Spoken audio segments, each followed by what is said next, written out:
الجدور اكس 70 من اهم العربيات ومن احلى العربيات اللي الواحد ممكن يشتريها في حياته. العربية دي العربية طبعا النهاردة هنعمل تحليل كامل على مميزاتها وعيوبها، وانا هتكلم على الشكل بتاع 2022.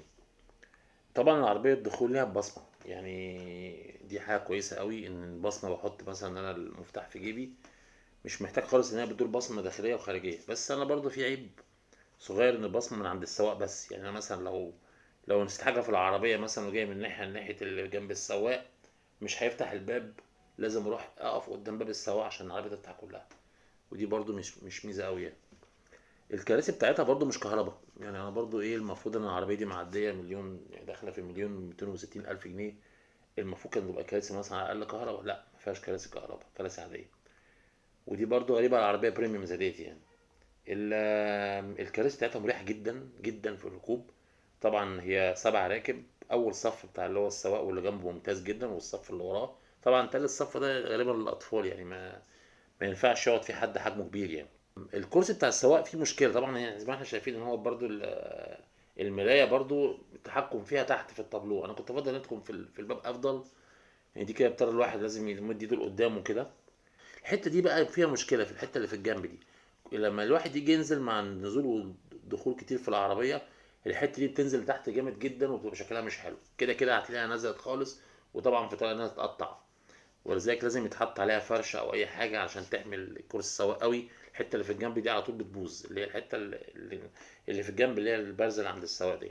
طبعا فيها تكييف خلفي كمان، فتحات تكييف خلفيه. المخدع اللي في النص ده بيتكسر لو واحد برضه رايح عليه كويس، يعني جامد شويه كده ولا حاجه، المخدة ده بيتكسر. الشاشه بتاعتها ممتازه جدا، 10 بوصه.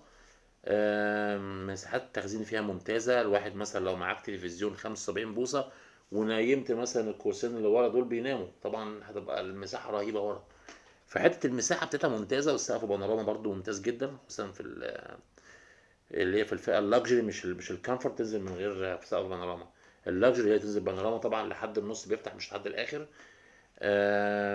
طبعا الشاشة بتاعتها ممتازة جدا، التحكم فيها حلو قوي قوي قوي. الداشبورد بتاع العربية التابلو بتاعها ممتاز قوي، كل حاجة فيه ديجيتال، الأنوار واضحة قوي.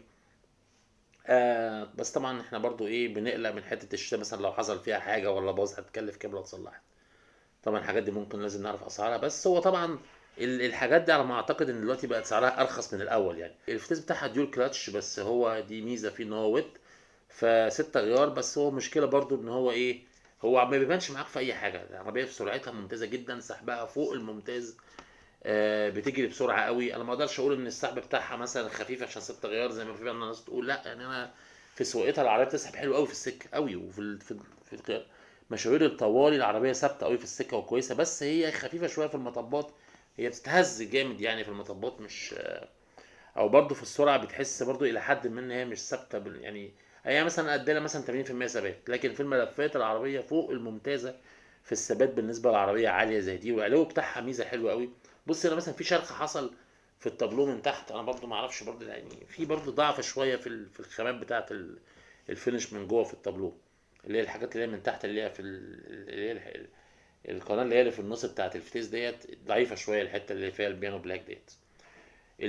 طبعا هي السماعات فيها ممتازة جدا. عربية يعني أنا شايف إن العربية فوق الممتازة يعني.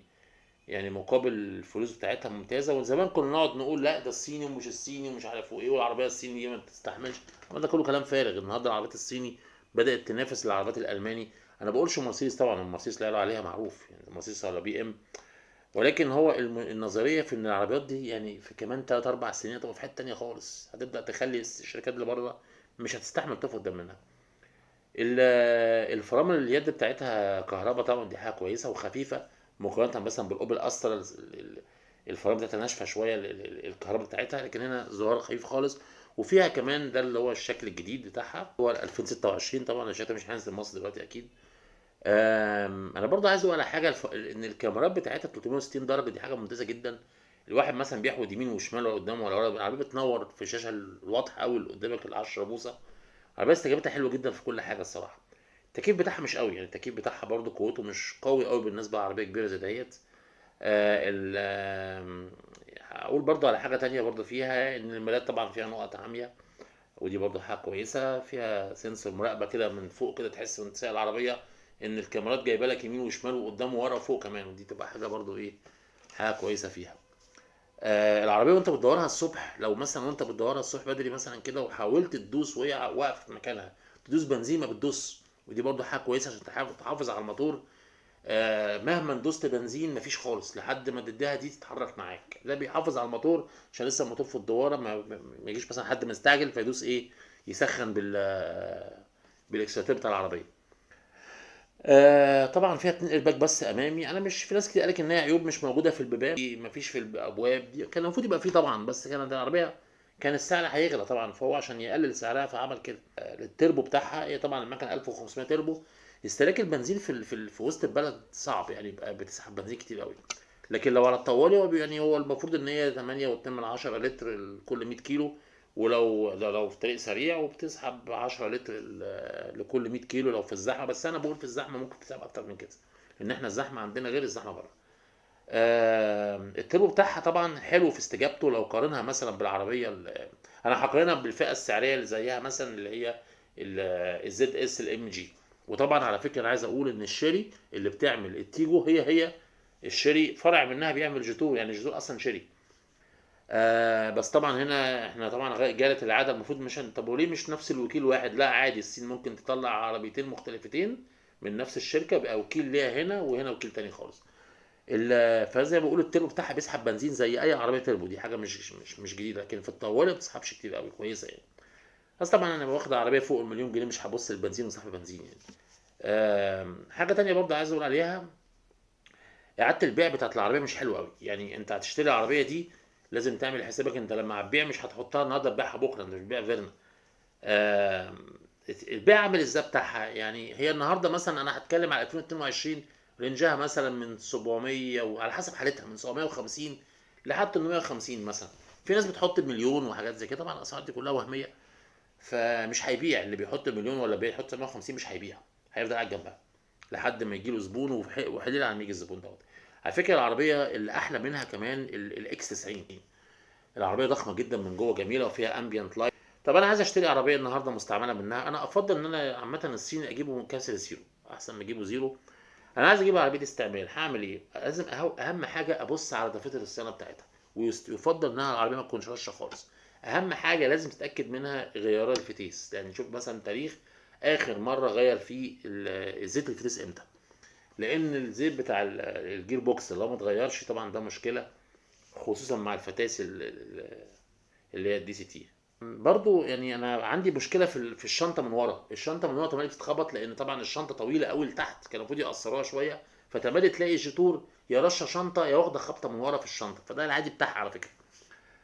حاجه تانية برضو ان الابواب بتاعتها بتاعت السواق، يعني 4 ابواب ممتازه جدا انها نازله لحد تحت خالص، بحيث مثلا انا بركب العربيه ما يجيش البنطلون من تحت مثلا ايه، يجي له تراب ولا حاجه من السكه، لا ده هو عامل ابواب طويله عشان تداري على الجسم زي ما احنا شايفين كده، بتداري على جسم العربيه من جوه، دي حاجه برضو كويسه قوي.